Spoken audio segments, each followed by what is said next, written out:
Hello, sorry for this video being so late, but it was an unmitigated disaster. Anyway, following on from my very good test panel, here you can see it being sprayed when I was making it. I made a much larger version, 14 square meters worth. Whereas the original was made of 40mm pipe and single ply, this newer version was made out of triple ply and drain pipes. Here you can see it all finished just before I put it on the flat roof to the right there. For some reason I don't have any footage left of making it or testing it, but there's one little picture that's left on Facebook.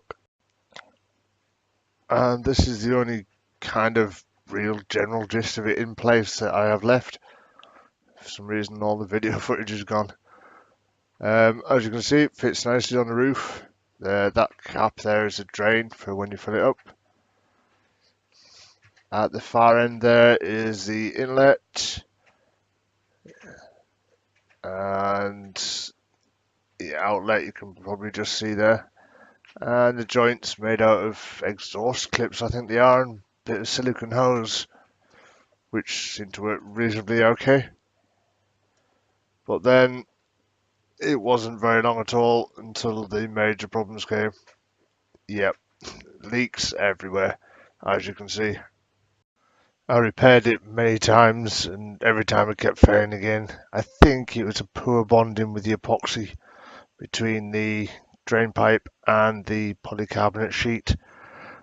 I'm not too sure why. I did try it sideways around with smaller pipes instead of drain pipes.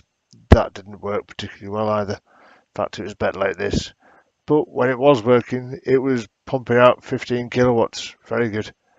Of course, when it went above ambient temperature, it was one huge radiator. Or if the clouds went in, it started acting like a radiator.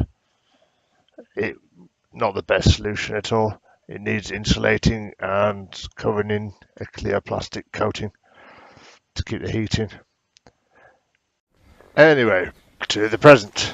I have now scrapped it all and I've joined the dark side. I'm going to use an oil-fired boiler instead. This is going to run off kerosene and it's a 50 kilowatt domestic boiler. You can see vague foundations there, put blocks down to put it on.